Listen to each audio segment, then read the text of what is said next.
All right, welcome to another episode of the Verbal Echo podcast. Tonight I have an author. His name is Ransom D. Coslett. He's from East Tennessee. So he is kind of I don't know, how would you describe yourself? Is it horror or Yeah, I'd say scary story? horror. Yeah, yeah, horror, scary stories, thrillers. Yeah, and he has a new book out, and I'm really excited to hear about these books. So he's got two books out: After Midnight, 12 Terrifying Stories, and then Frogman of the Foothills. So tell us about this new book that you have, Frogman of the Foothills. This sounds really cool. Oh yeah, thank you. So this one is about a kid and his family who go kind of vacationing in the Smokies, and there's a local legend frogman that kind of lives in those parts. And he accidentally comes across it, so that's what it's kind of about. So Right. So is this one a collection? So your first book was After Midnight. That's a mhm. collection of short stories, right? That's a collection. Most of those are kind of along the same lines of Frogman as far as like dealing with like cryptids and stuff like that. There's a Bigfoot story in there, a mermaid story in there, an alien story in there. So kind of a different wide range of stories.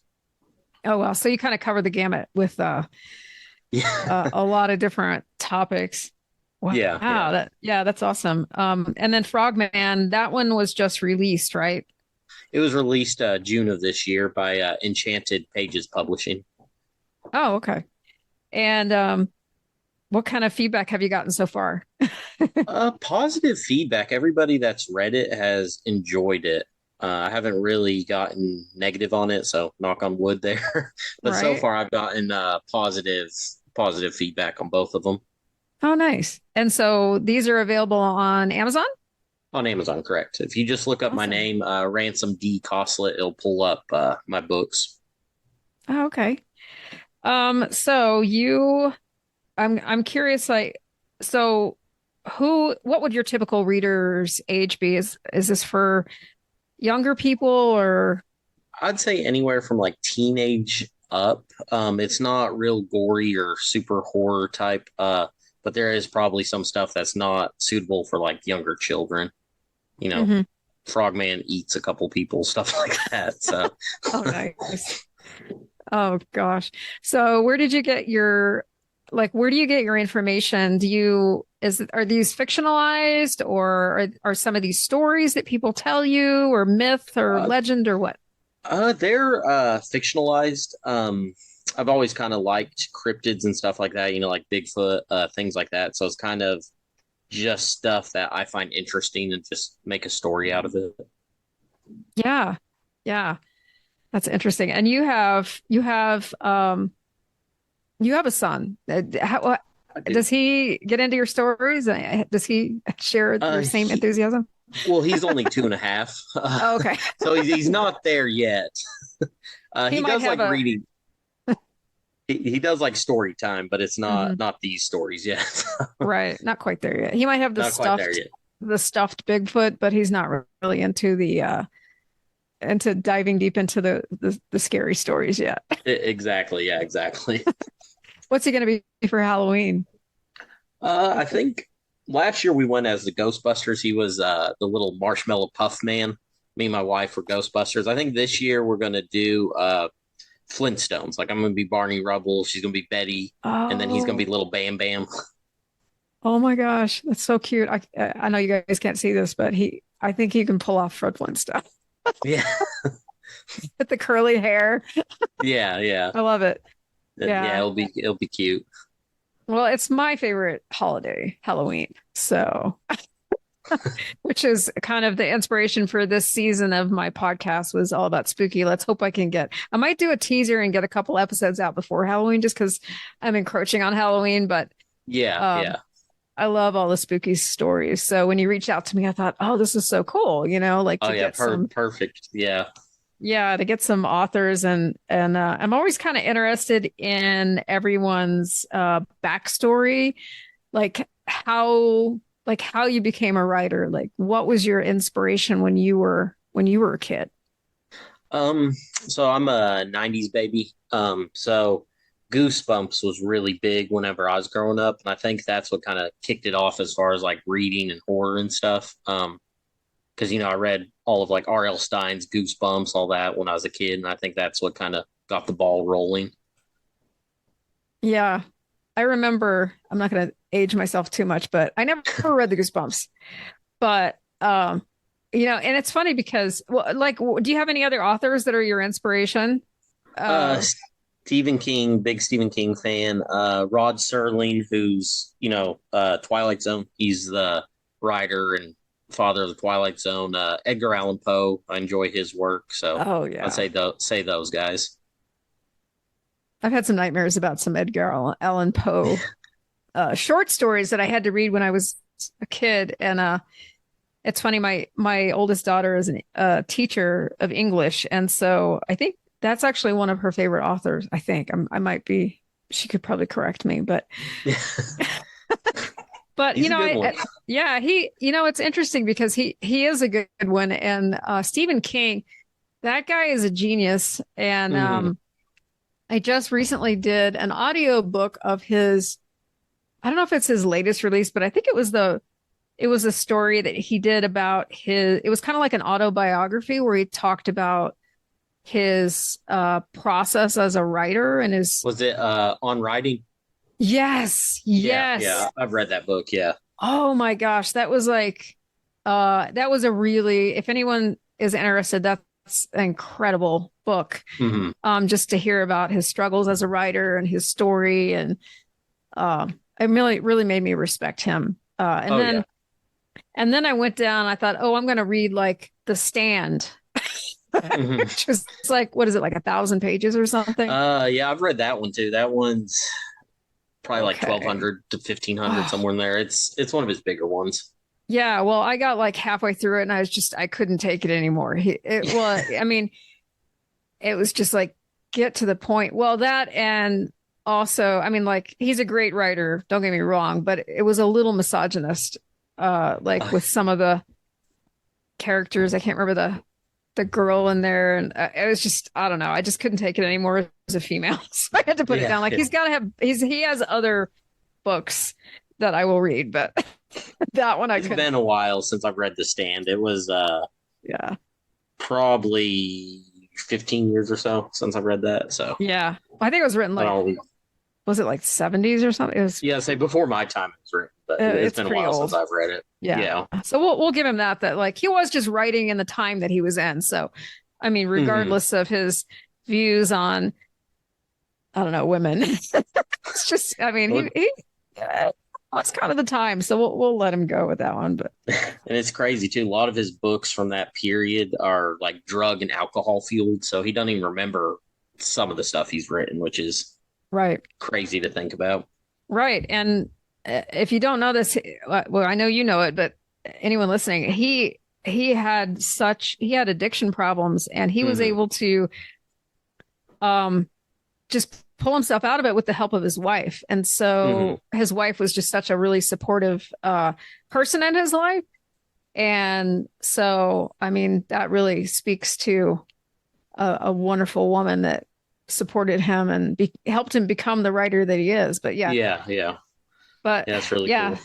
so maybe someday you'll get to be have some of your books into films. You never. Oh, that'd be awesome. Yeah, I think that's all writers' dreams to Yeah, make it that big. Very few though right. do. Well, you got to start somewhere, right? But it sounds That's like your true. Yeah. books. Yeah. So you kind of fictionalize your stories, kind of based on your own creations. Um, it sounds like maybe you have a little bit of myth in there, like because you've got the cryptids Hmm. and that sort of thing. And I was going to ask you about, so you live in Tennessee, and Tennessee is such a, oh my gosh, it's such a beautiful state. And are there any cryptid stories in Uh, Tennessee, like local legends or myth or anything like that? That the biggest thing I think I mean, you got Graceland in Memphis, so there's always like the Elvis conspiracy things there. oh, all right, As far as Crypt is probably Bigfoot, just because the Smokies, the Appalachian Mountains, and all that. Hmm. If there's more, I'm not super familiar with it, but I know Bigfoot's a big one. Then, like I said, Elvis, the ghost of Elvis, all that type of stuff. Oh, I would love to see the ghost of Elvis. That would be so Yeah, cool. yeah. Tennessee's such a long state. I've never been to Memphis, but it's about 8 hours from me if you start driving, and you're still in the same state, which is kind of Mm. wild. So it's a ways. It's a ways, yeah. It'd Yeah, be cool to go see Graceland though. I would. I think that's kind of on my list. My Yeah. daughters went there when they were little, and they brought me back a little. I think they went there with their grandmother, and they brought me back this little recipe card for banana Elvis's banana pudding, Oh, that's cool. and I still have it in my. It still have it in my recipe folder. Like banana Elvis's. What's Elvis's banana pudding? So it's got to be good. Yeah, yeah. It has to be. Yeah. So when you were a kid, and I mean, it sounds like from your profile that you kind of wanted to be a writer from since you were little, right? Yeah, yeah. Like I said, really enjoyed the goosebumps and stuff. And I remember in fifth grade, my teacher told me because how my writing was that I'd grow up to be an author, and I thought that was pretty cool. And that's kind of like an inspiration to do it, I guess. Hmm. Yeah, that's awesome. Did you have any? So were you in like advanced English classes or writing classes, or did your school have Not that? really. You would think so. We had like AP classes and stuff. I never really took them. I mean, I wasn't a Right. bad student or anything, but I wasn't, I didn't take any of the AP classes or honors or anything like that. I've just always Hmm. kind of enjoyed that type of stuff. But Were you writing stories when you were uh, uh, younger? yeah, yeah. I wrote some stories when I was like a kid and stuff. I mean, I'm sure they weren't very good, but I probably thought they were good at the time. Yeah, I kind of wonder some of the stuff that I wrote. Like, I actually have some like old papers that I saved, and I look back on them. I'm like, oh man, this is so bad. Yeah, But I passed. I made it. yeah, yeah. Exactly. Right. Yeah. So you know that you knew that you wanted to write when some of your teachers were like, hey, you're going to be a writer. That's so cool that they kind of Yeah. inspired you and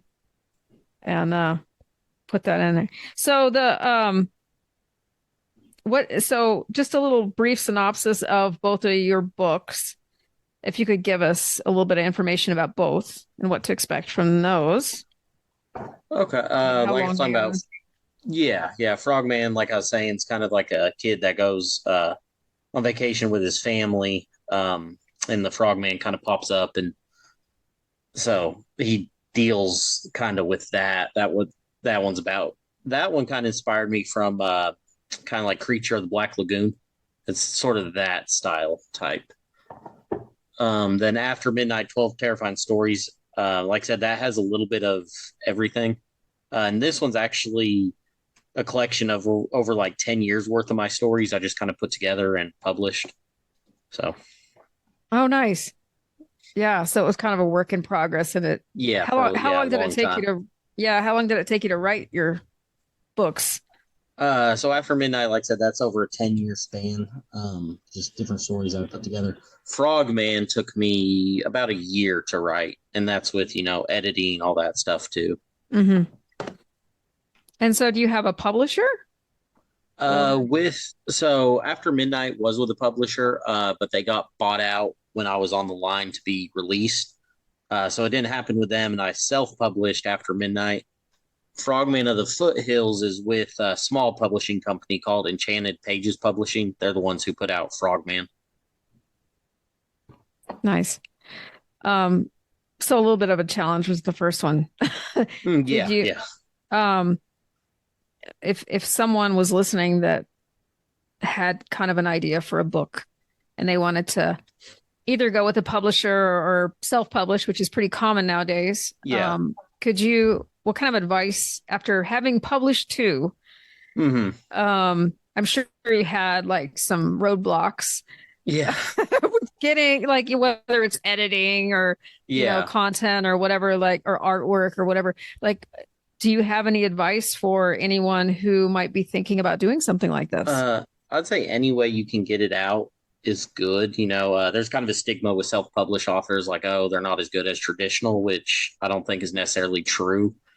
A lot of it depends on how much you can do yourself, because like self-publishing, a lot of times you're the one that edits, you're the one that comes up with like the cover art stuff like that, where a publisher edits it for you. They do the cover art, they put it out. So a lot of it's what you can and can't do, really. But like I Okay. said, I don't think there's anything wrong with self-published versus traditional publishing. Yeah. And so the publisher that you use or you did use, are there other publishers out there that you ran across for self-publishing? I'm kind of asking for my own selfish Yeah, reasons too. yeah, Just kind of curious, like, yeah. There's a lot of small publishers out there, kind of like little indie publishers. It's mhm. hard to break into like the big traditional market because it's one of those things where they don't look at you unless you have like an agent, and the agent doesn't look at you unless you're published. So it's kind of a never ending cycle, sort of. But like I said, if you can do it yourself, nothing wrong with self publishing. Otherwise, just a lot of research of who is like accepting books in your genre, stuff like that. Okay. And so Amazon obviously makes it pretty simple. Yeah, yeah. If you want to, because don't they? I was just talking with someone a couple days ago, and they had a self-published thing, and Amazon was able to provide them with like audio Uh, translation or something, or create it into an Audible. I don't know. I wasn't yeah. sure. Yeah, I'm not sure Amazon has that or not. They must, but they have different formats. You can put it up in the Kindle version. You can put it in paperback, hardback. I don't have either one of mine in audio version, but that may be an option. I'm not Hmm. totally sure. Oh, okay. Good to know. Yeah. So if anyone is thinking about self-publishing, it sounds like it's probably not as daunting as you think it might be. Yeah, yeah. No, it's Yeah. definitely doable. Like I said, you just got to have the resources and know how of like editing and doing covers and stuff like that. But if you know Hmm. how to do all that, it's definitely a good route to go. Did you use Word or? I used Word. I just did it all in Word, edited Mhm. what I could. Then both publishers had it professionally edited from there. Oh, okay. Okay. So you did all your writing in Word and then just gave them a PDF and then they, They took it from there. Yeah. okay, cool. They Okay. That's good. formatted it, edited it, cover, all that Hmm. good jazz. Interesting. Okay. Cool. Any plans for any future books or content? There's a character in Frogman of the Foothills. He's kind of like a paranormal investigator type thing. He goes down there trying to figure out what's going on with the Frogman, and he's one that I may do future books with him, like different situations, stuff like that. Oh yeah, that sounds cool. Yeah. Yeah. Awesome. All right. Well, I think this is really great. And I'm really glad to get this information out. If anyone's interested in checking out his books, they're on Amazon, right? If you could just Yeah, correct. give us that. Do you have an author page or any way to contact you or tell us how So you're? I do have an author Facebook page. I don't have the URL pulled up or anything, but if you type my name, Ransom D Coslett, it'll pull up my Facebook author page. And same thing on Amazon. If you just type in my name, it will pull up both these books. Awesome. Great. Do you have like a Facebook group or just it's just your author page on Facebook? Just my author page, yeah, to keep Okay, up with, cool. what I'm doing, what's coming out. Like I put on there that I'm going to be on a couple podcasts, and I'll put the link on there too whenever it's available. So Yeah, kind of letting people absolutely. know. That's great. Well, I want to thank you for coming on and sharing this, and we'll get this information out to anyone who's interested. And I appreciate all your comments on anyone who's trying to become an aspiring writer. I think it's really good to hear that from other authors, and like the process that they went through because Mhm. I think writing is it's such a creative outlet for many people, Yeah, like yeah. especially if you have experiences that you want to share or stories that you want to share, and you just don't want to keep them to yourself. And, it's just such a great way to Yeah. to share. And I'm sure it's probably cathartic in some ways too, for some people. Yeah, definitely. And it's one of those things that seems daunting, like you're saying at first, but just keep doing it. Just keep writing is like the best advice I have. Just write, even if it's bad, it's better than not having it down. You can always edit until it's where you want it to be. So just getting it out there. And this is funny, real quick. I know someone who's writing a book, and this person is like always in the process of like making it better and perfecting it. Like, I think at some point you're like, well, there could always be volume 2. Just get this out. Exactly. I think if it drags on for 7 years, like, what's the procrastination? Yeah. Yeah, so I agree. I think it's better to kind of just get your flow going and get it all on paper, then worry about the polishing aspect versus polishing. Try to just get it on paper first. Right. Then you can always worry about that. Totally. Yeah, that's great. All right. Well, thank you so much, Ransom, for coming on and sharing this. And appreciate it. Yeah, thank you for having me. Yeah, I really enjoyed this conversation. Thank you.